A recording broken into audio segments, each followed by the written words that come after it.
Thank you.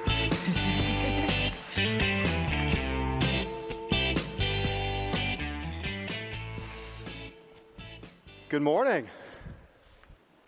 Okay, now you guys who were with me yesterday know this drill, right? So we've got this reputation of being these quiet, shy, introverted people, and we're trying to change this myth all over the world. So would you help me with that this morning? Let's try that again. Good morning. Good morning. Beautiful, thank you. I'm Dan, and I am completely honored to be with these three folks, innovators, award winners. I have about 2 hours of questions, and we've got 30 minutes, so we're going to talk really fast. All right, so welcome. I'd like to have you guys do some introduction. We know from the program, but love to hear about your companies and you and what you're doing, and we'll kick it off from there. Sure. Manjit. So I'm Manjit Singh. I'm the CIO of the Clorox company. You probably know Clorox from bleach. We do a lot of other things besides bleach. We own Brita Water, we own Glad trash bags, Fresh Step cat litter, Burt's Bees, and a number of other brands that you will be very familiar with. Excellent, thank you. Lakshmi. Hi, I'm Lakshmi, Eleswarpu. First of all, Dan, wonderful to be here, so thank you, and good morning to everyone. I'm the Senior Director of Cloud and Network Engineering for Coca-Cola, so one of the most iconic brands in the world. We actually have presence in over 200 countries, in all countries except North Korea and Cuba. Every day we sell about and serve 1.9 billion servings of Coke in some way, form or other. And we have 20 different billion-dollar brands, all the way from Diet Coke, Coke, Fanta, across the world. So very excited to be here. Fantastic. Thank you. Jim. Good morning. I'm Jim Rinaldi. I'm the Chief Information Officer for the Jet Propulsion Laboratory. We're a federally funded research and development center. I'm a part of Caltech. And we're funded by NASA to do wonderful things like put rovers on Mars and visit other planets and do what we can to give information about our own planet. So with you, Jim, I can't say, Jim, this isn't rocket science because it kind of is, right? and I'd like to congratulate Jim. Last evening, got to experience his recipient of the Information Week Elite Award. So congratulations to JPL. Thank you. It's really, pardon me, it's special to. For IT to be recognized. It's not for me necessarily, it is for the organization. And when you're in a very prestigious organization, we have famous scientists and engineers, and if you're walking around Caltech, you may see a table full of Nobel laureates. So here comes the IT guy with his award. So it means something to get these things. So I really am honored. Congratulations again. Thank you. Yeah. So Manjit, this whole idea of orchestrating the new customer experience, a lot of cliche almost today, but as CIO, you spend a lot of your time on customer, and who do you see as your customer from a Clorox perspective? And I know the industry, so I guess two questions, that, and then secondly, the industry disruption cycle has shrunk from 10 years to 3 years. So what does that mean to your business as you are thinking about disrupting or being disrupted? Yeah, so first of all, in our business, and similar to Lakshmi's business, our customers are the big retailers. So the Walmarts of the world, the Targets of the world, Amazon from an e-com perspective, that's our customers. But all of you are our consumers. You actually end up buying our products. And we're seeing a huge shift in the way that we get to interact with all of you, and the expectations that our retail partners and customers have. So we are seeing a much shorter development cycle, which is forcing us to be more agile around our marketing programs, our new product introduction programs, and then we also have to learn what is the kind of relationship you want to have with us. Because we have a perception of how we want to communicate with you and how we want to leverage that conversation. But we also need to learn from you how you want us to interact with you. So we're moving from a push model into more of a pull model. And that is causing us to do a lot of experimentation. It's causing us to figure out how we can leverage mobile applications in a way that we've never done before. So it's an entire shift in the conversation with the consumer, the conversation through our customer that we're having with all of you. That's good. And so, Lakshmi, kind of building on that, I like this idea of the pull model. I think Coca-Cola is doing some interesting things there, engaging your customers in new ways. And sometimes we spend a lot of our focus on digital disruption, and that's exciting, but there's a lot of physical asset opportunities and existing technologies, right, to innovate. So tell me about the vending machine. Okay. Turning that into a hotspot? Exactly. Right? So this is one of the things that really focuses on consumer engagement, consumer retail, and how do we engage and really drive the social aspect of what it is that we do. So basically, we're talking about a Wi-Fi hotspot. So you know, when we look at the global reach that Coke has, basically, you know, you look at the U.S. and you say, okay, we're all here. It's pretty easy. You get connected, but you're truly talking about reaching out to the remotest parts of the world. So a perfect example is, you know, I was born in India, I grew up here, but for those of you who know India very well, you know, one of the best countries in the world, and also challenging in terms of infrastructure as some of the emerging countries tend to be. And so basically, you know, I land there after about 18, 20 hours of travel, you know, into a small remote airport. It's hot, you're kind of cranky, and this is true even before I joined Coke. Literally, when I had accepted, first thing I saw was a Coke vending machine. And it was phenomenal because, you know, you're like, okay, and literally not much of any other technology outside the airport. So then you think, okay, you drink that. Now what's the next thing you want to do? You want to get connected, right? It's not the greatest place to get that type of mobile coverage. So basically what we've done is put together the standards, my team, in terms of the wireless, and putting together a Wi-Fi hotspot that says, okay, think about IT at a consumer level. You're looking at the changing world, all the way in terms of emerging countries, and saying, okay, how do you tie this social? So you have a Wi-Fi hotspot, you buy a Coke, a young teenager gets it for about 15 minutes of free Wi-Fi, and it becomes a social gathering place. And it's a very innovative way of how do you tie the needs and really look at innovation to what it is that you know is there when you get down on a plane. You're like, okay, what do I need? A Coke, and I need coverage. So I love that. Thank you for sharing that. I appreciate that. And Jim, the Jet Propulsion Laboratory kind of has its own stance on changing the world, and the unique customer set you have, the unique missions, and who benefits from this work that JPL does? So we're there for science and looking for life on other planets and signs of life. And so the scientists around the world that can use the data, the American public benefit from what we do, and that's our goal as well, because we're spending taxpayer dollars. At the same time, so the customers outside, you know, they're the researchers, they're scientists, and also very interested students and people growing up who want to get into the science, technology, and engineering disciplines. JPL has a big impact, and NASA has a big impact on that, and we think that's also good for the country. As far as my customers are those scientists, are those researchers, are those engineers that use the IT services to do the wonderful things they do. And if we do that right, and we give them the flexible kind of things they need, then we all benefit from that. And it's a challenge, but it's also very rewarding when something ends up very successful. Yeah. So we've talked kind of like B2C, B2B models already. What would you call that at JPL? B to everything. It's more of a hybrid. You know, is there a B and a half? You know, it's kind of how do you you know, get information. You know, it's science data is public information, so you want to get that out. Some of the technical data is not, and how do you protect that? And so we have to make sure we you know, get the right data to the consumer of that data. Now, that, again, that can be a school, that can be a professor, it could be a principal investigator, and it also can be you know, other engineers who are working on you know, missions like we do. It also can be international partners. It could be other space agencies and how we collaborate with them.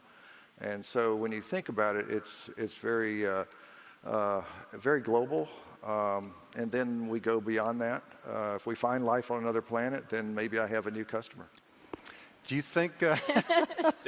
So Jim, you're building the plan for how we communicate with aliens, right? So Lakshmi and I can figure out then how to tap into that, and the new consumer, right? Exactly.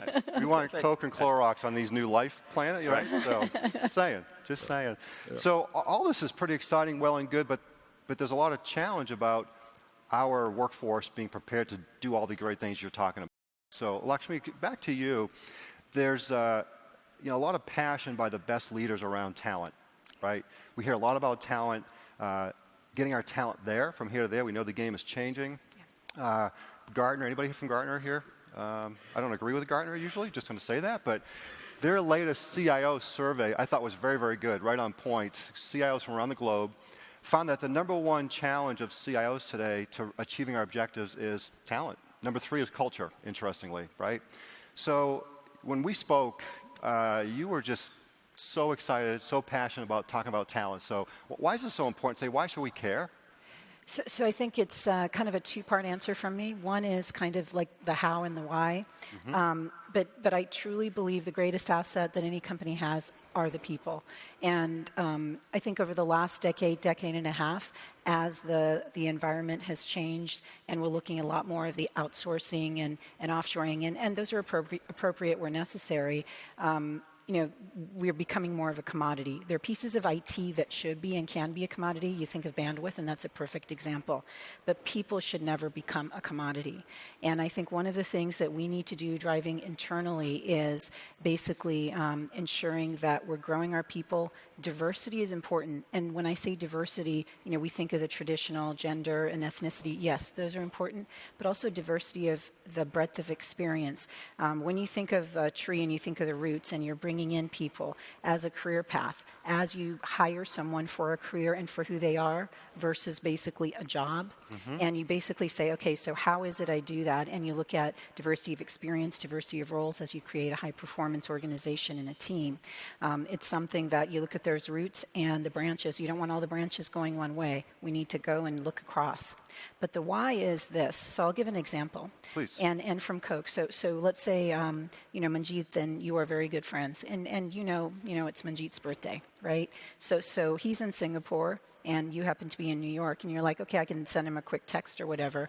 But basically you send him a, hey, happy birthday, Manjit. And oh, by the way, have a Coke on me or whatever you'd like. In Singapore, it could be something else that's really awesome. And then he's looking at it. It's hot. Singapore's awesome. You used to actually live there, if I remember. Right. And so then he's like, okay, not right now, maybe later, an hour or two. He walks out of his meeting, you get that wonderful heat and beautiful tropics. And he's like, okay, I'm ready for it. He pushes a button. And then using geolocation, he basically it's able to tell him where is the closest vending machine. And he can select the product that says, go 1 block or, just 2 stores down, and you're going to find what you want. Now, I'm going to ask you, who is the one who can understand and do that? It is IT working with the business, understanding their requirements and saying and really engaging at a level that says, you know what, this is fun, this is important, and this is really key. So. Excellent. So, Manjit, I didn't know it was your birthday. Would you like us to sing for you today? Sure. Actually, I've heard these guys sing. We're not going to go there. Let's not do that. So, would you build on that a little bit in terms of how you're thinking about talent? And I've got to imagine with the great brands in your company, attracting talent, no big deal. Well, I wouldn't say that. I mean, I think we have an iconic brand, much like Coke is an iconic brand. JPL is an iconic brand, especially around engineering. So for us, it's not necessarily a question of getting people interested in us and understanding us. The challenge is actually understanding, to Lakshmi's point, what is the type of talent we're looking for? And in IT, we're moving away from, we're looking for core technical talent. That's always going to be important, but we're also looking for people who can relate to the business and relate to our customers and consumers. So we're looking for people who have that natural curiosity of understanding how to make our products better. And the example that I'm going to use is that with our Brita product. We just launched an internet-connected pitcher, which my team was heavily involved in the creation of that product. When we first started talking about that, people said, why the heck would anybody want an internet-connected pitcher? I mean, what's it going to do for me? How is it going to add any value? And because of the engagement of the technical team, we talked about Internet of Things. We talked about Alexa. We talked about smart hubs, all the connected devices in the home, and we painted the picture as to how that was going to help move the Brita business forward. looking for people who can do that, looking for people who can make the technology relevant in the context of the business is actually what we're looking at.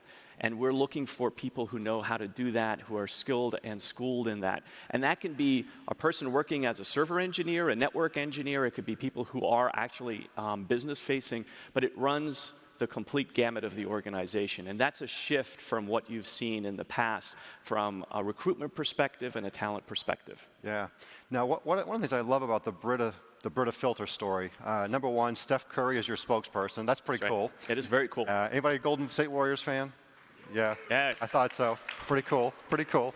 So that's a great relationship, but can you talk about the innovation impact that IT had on that new product? I mean, it wasn't really an IT solution, right? Right. Kind of speak to that. It was pretty awesome. Yeah, so there's a lot of conversations around how can IT get embedded into the business, and normally when we talk about that, we're talking business relationship managers, somebody who's the interface for finance, somebody who's the interface for supply chain, et cetera.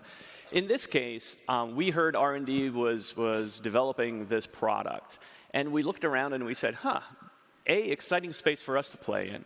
B, we have a level of expertise that nobody else in the company does because we build and manage technology each and every day. We're also consumers. So most of us in the room probably have some sort of connected device in your home, again, whether it's an Alexa, whether it's a Nest, et cetera. So we know the end user experience, and we also know how to stitch the pieces together. So we went to R&D and said, while it's never happened in the history of the company, we want to help be in the forefront of this new product development. Early on, R&D said, we don't quite understand what value you're really going to add. Now, there are a lot of external parties we can go to who can help us figure out Internet of Things, et cetera. But we were invited. By the end of the process, the R&D team said, lessons learned, we need to engage with IT earlier in the process. Number two, we need to make sure we're leveraging the expertise that IT has. So today we've changed the conversation from, hey, we would love to be in upstream product development, to getting that pull and being pulled into upstream development. And as a CIO, it's one of the things that one has to be incredibly proud of, because that is exactly what we mean when we say IT needs to be a part of the business. Doesn't mean just on the financials, supply chain, HR. It means we need to be end-to-end embedded in our business.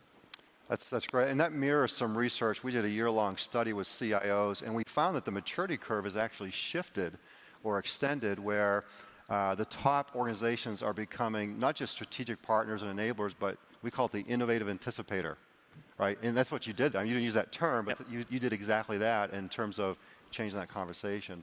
So, Jim, in your world, I want to kind of stay on this talent thing for a minute, these new core competencies, new core skills. You're working with Nobel laureate prize winners. You've got rocket scientists. You've got really smart people. When you're looking at your staff currently and for the future, what's the gap there in terms of the skill set, the competencies? Well, we're seeing, especially the new workforce coming in with unbelievable software skills, and I hear that we worry about our schools and all that sort of stuff. I can tell you the students we get. Like this summer, we'll have 700 students come into JPO and work for the summer. 700? 700, yeah. Wow. And throughout the year, though, I'll have 20, 30 or so work in my organization, and they just astound me with the skills they come in, the lack of fear. They present to the CIO, and I know at that age, if I presented to the CIO way back then, I probably would have fainted or something like that. So but what we're seeing is the talents come in with software development. They come in with understanding, that data is anywhere and they can access it. And so we leverage that skills. We do a lot of open software development, and so we're able to take advantage of that.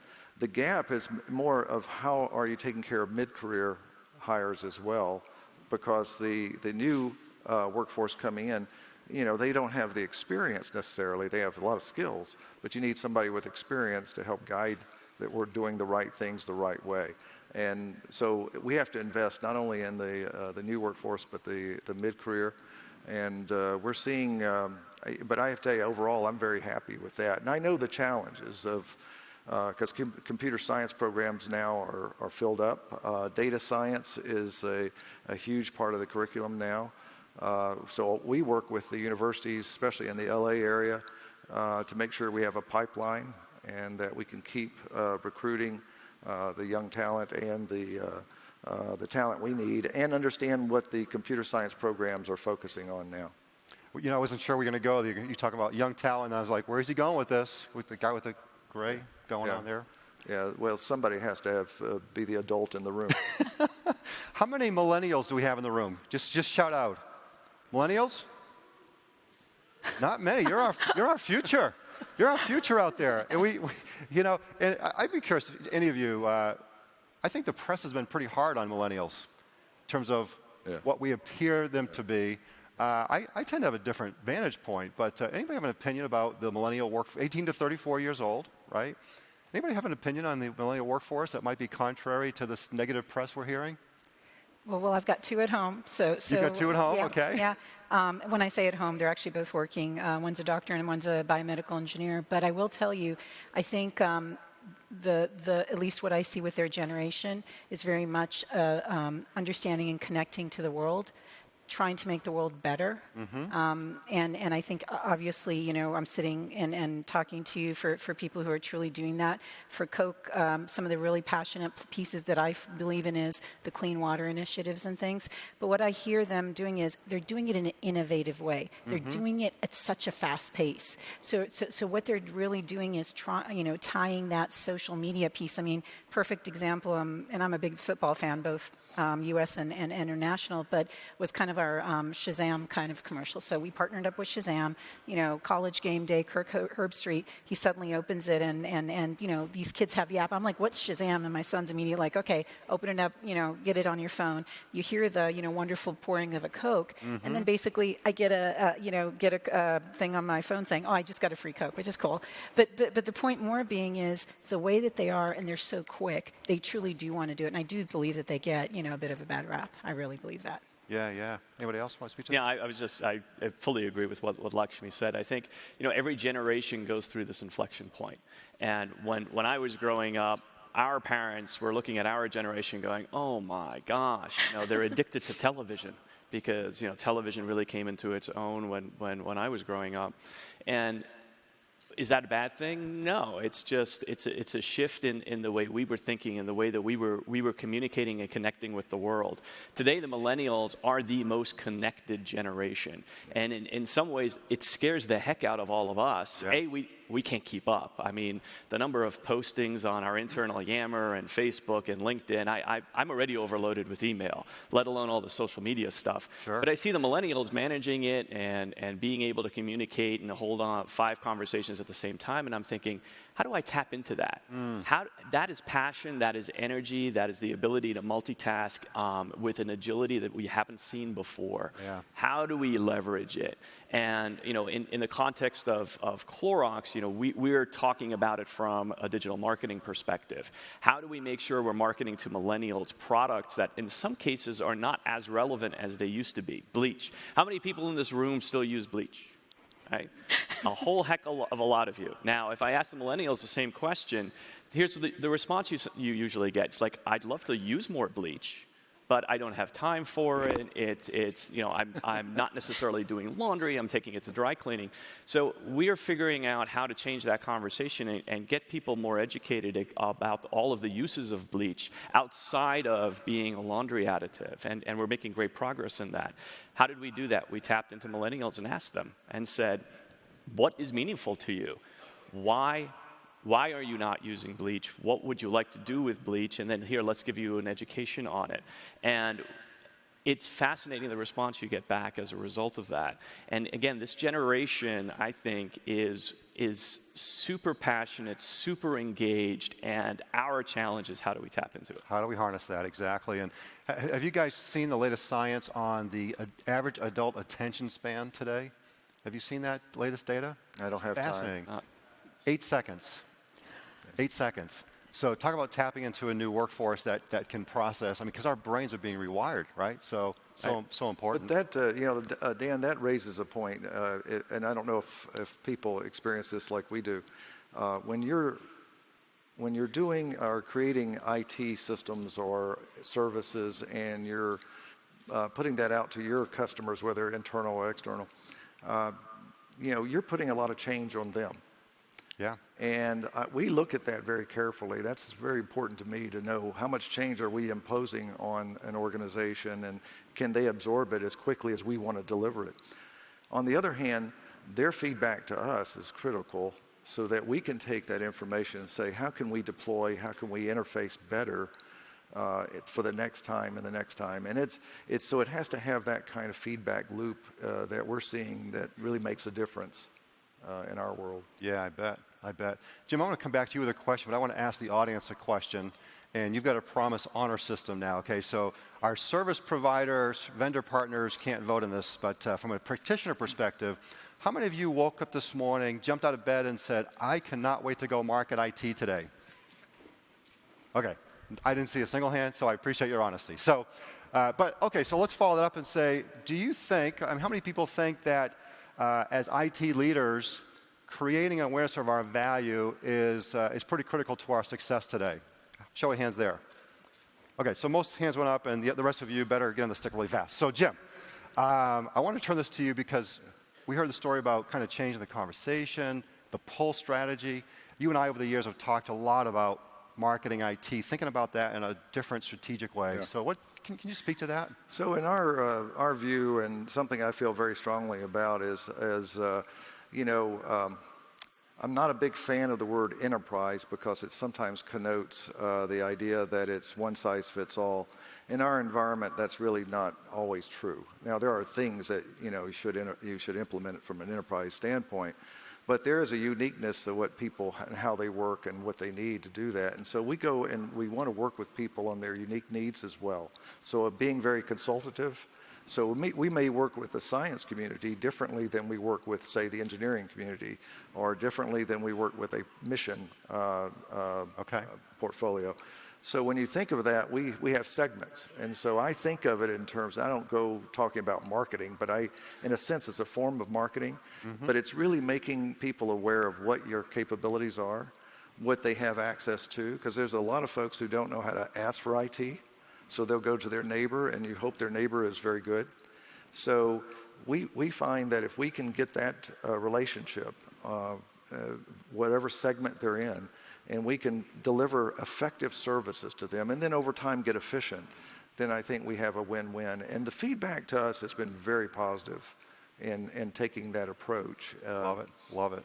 So that's a little bit of, we do communicate like crazy. We do innovation seminars, we do IT seminars. We teach people how to secure their home, for example, because sometimes that's better security for us if they're secure at home instead of bringing it in.